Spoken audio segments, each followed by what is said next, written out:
Assalamu alaikum bandiraɓe heɗiɓe. Amin calmina on e inde Allah joom yidde o.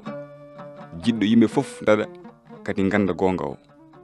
Amin belti no feewi eno Allah newnaniri min artude hande waɗande on yewtere mon lawol peewal. E yewtere men yewtune nde en jiino caggal nde Adama e Hawa bakkudini, Allah e yurmede mum fuɗinoma labtinde no jogori addirde e aduna dandowo bone Adama en e sembe seytane, bakkat e jeygol. En jiino kadi no Allah salarino comci ɗi Adama e Hawa cañirno berem lefi ɗi. Allah yinno ko andinde Adama e Hawa e wonde ala ko bakkudinowo wawi wadde ha sudda gacce mum e yeeso Allah ñawowo ceniɗo o. Ko Allah tan jogi feere e bawɗe dandude bakkudinowo e gacce mum. Allah e hoore mum warino kulel waɗani ɓe hen comci nguru ɓorni ɓe. Hono noon en jiino ko Allah e hoore mum wanno sadak ƴiƴam gadano o, sadak kullel koto Allah ummi. En jii kadi no Allah habrirno godagu leƴƴi ɗiɗi e dow leydi hande aduna gasi fof, manam leñol seytane e leñol Allah. Ma wood saliɓe konngol Allah ngol, wooda gonɗinɓe ngol. Hande ma en jangu ko faati e ɓiɓɓe ɗiɗo Adama adanɓe ɓe. Kadi ma en jii e tarikaji maɓɓe gooto caliɗo gonɗinde Allah e goɗɗo gonɗinɗo ɗum.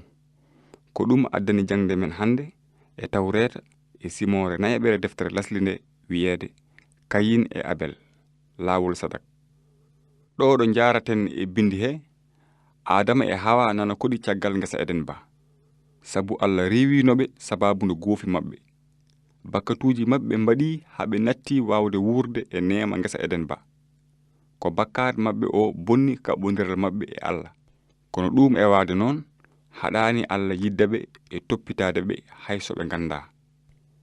Joni noon taren ayeji ɗiɗi gadiɗi e Simore nayaɓere nde.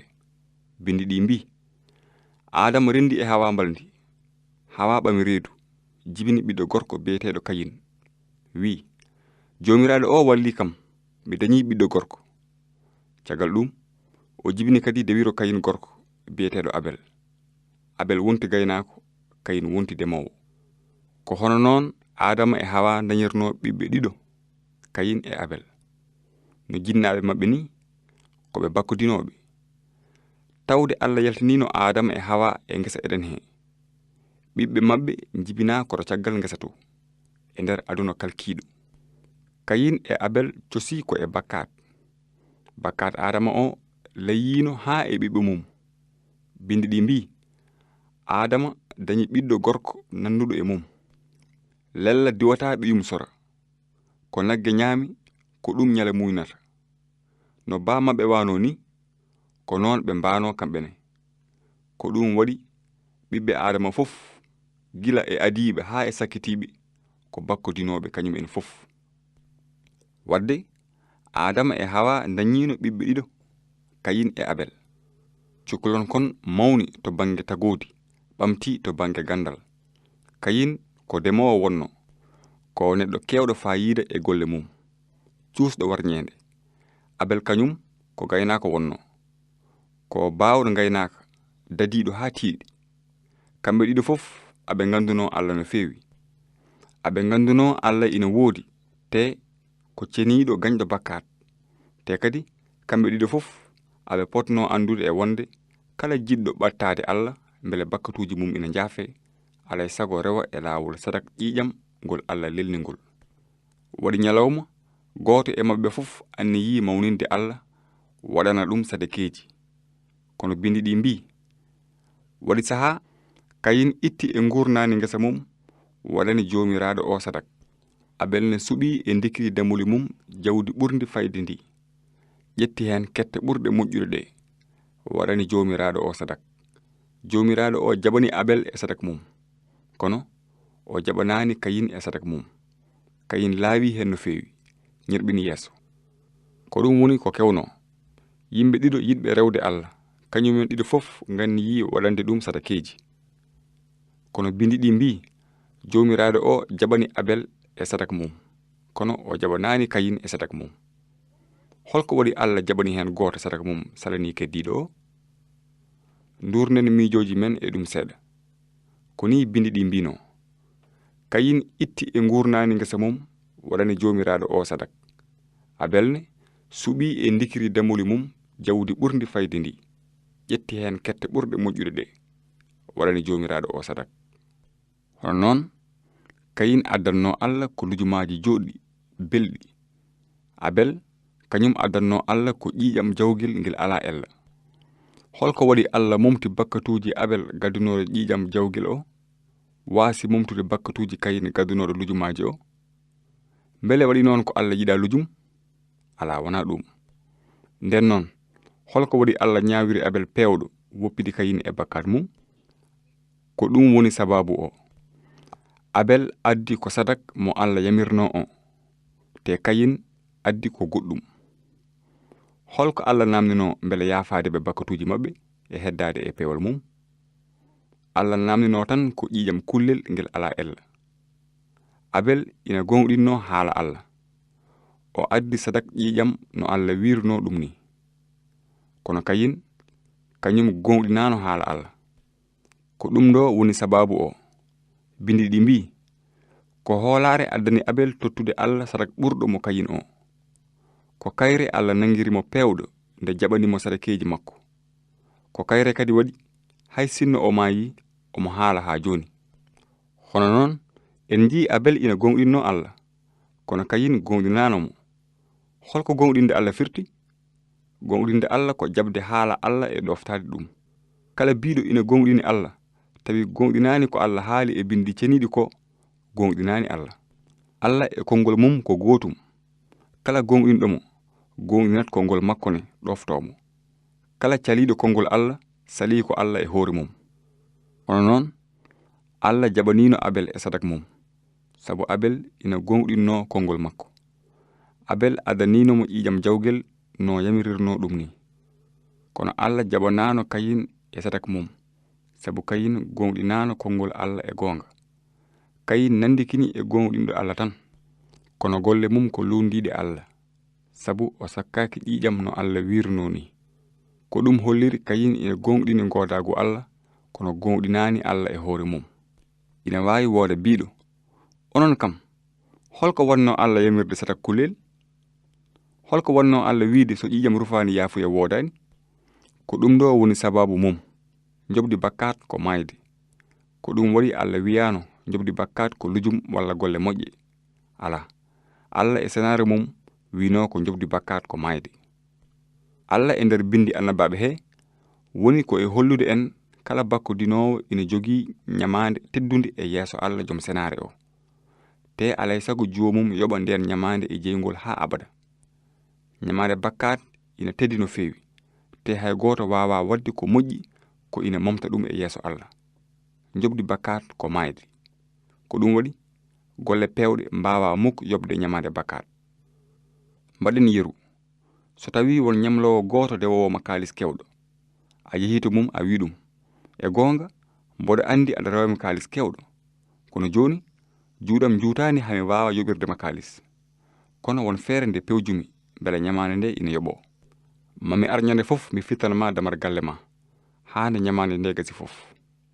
Holko on ñamlowo jaaboto joomum? Ina wawi o mettina, ina wawi o jala joomum, kono kam ina laaɓi o jaɓata ngol miijo. Holko waɗi ñamlowo o jaɓata ngol miijo? Waɗi noon ko pittugol tan wawa momtude ñamande kalis kewɗo. Hono noon hay goto wawa yoɓirde ñamande bakkat golle pewɗe. Ko gueɗel gotel wawi yoɓde ñamande bakkat, te wona kalis, wona golle pewɗe. Ko mayde tan yoɓata bakkat. Jobdi bakkat ko mayde, naade jeygol ha abada, sertude e Allah. Allah wawata momtude bakkatuji Kayin e Abel e dow golle ɗe ɓe mbaɗiri juuɗe maɓɓe. Bindi ɗi mbi: Enen fof mbaɗen kono tunwuɓe ni, golle men pewɗe fof nana ciccira no comcol tunwugol ni. Kono jettode godani Allah joom yidde o, sabu o feññini no momtirta bakkatuji Kayin e Abel. Feere nde Allah fewju nde nani ƴiƴam sadak. Allah holliri yurmede mum e ko udditaniriɓe damal dandore ƴiƴam kullon kon.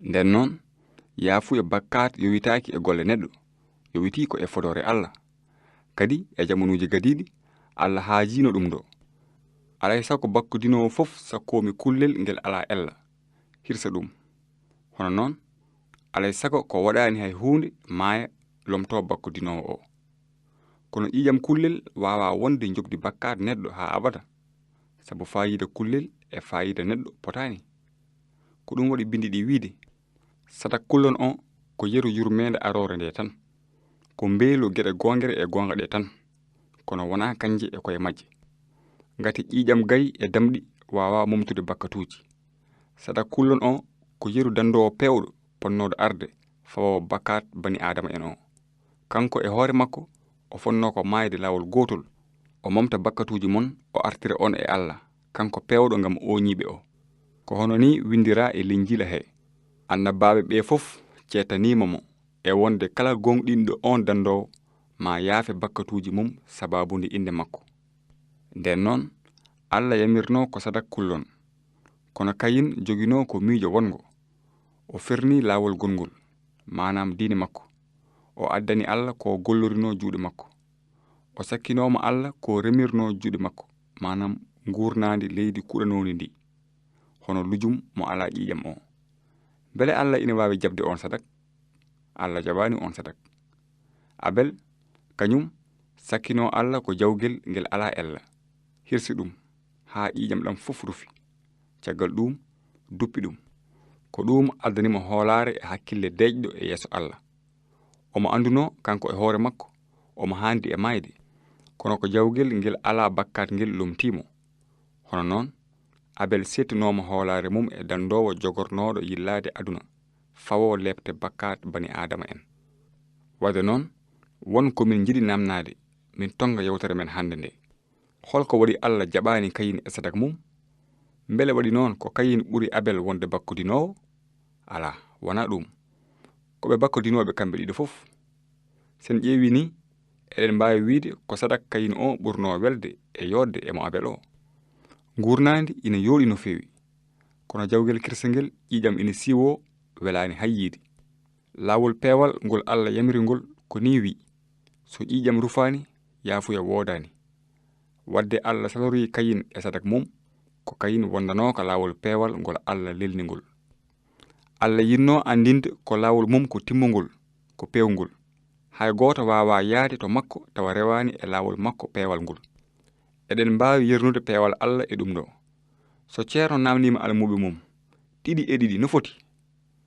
ɗum ko jaabowol gotol pewngol jogi ɗiɗi e ɗiɗi ko nayi tan biiɗo tati juumi biiɗo joyi kadi juumi biiɗo nayi e feccere ne juumi ɗiɗi e ɗiɗi ko nayi tan wawata wonde ko noon kadi lawol peewal ngol Allah lelni ngol wayi ko Allah goto tan woodi ko lawol dandore gotol tan woodi hakkunde Allah joom senare o e bakkodinoɓe ɓe Abel rewno ko lawol peewal ngol Kayin kañum rewno ko lawol oñaare an keɗiɗo hande mbele aɗa andi ko Allah haali ko faati e sadak ceniɗo mo Allah addi mbele ina momta bakkatuji ma lawol gotol ha abada mbele aɗa andi e wonde Allah e hoore mum jippini e aduna he dandowo joom bawɗe mbele aɗa wawa jogade ɓernde senide e yeeso Allah e jangɗele men garoje ma en jangu ko heewi ko faati e on dandowo mo ala nando bindi ɗi kalani en mo mbi hay goto goɗɗo wawa dandude ngati en tellinanaka hay inde wonde wotere nde poɗɗen dandirede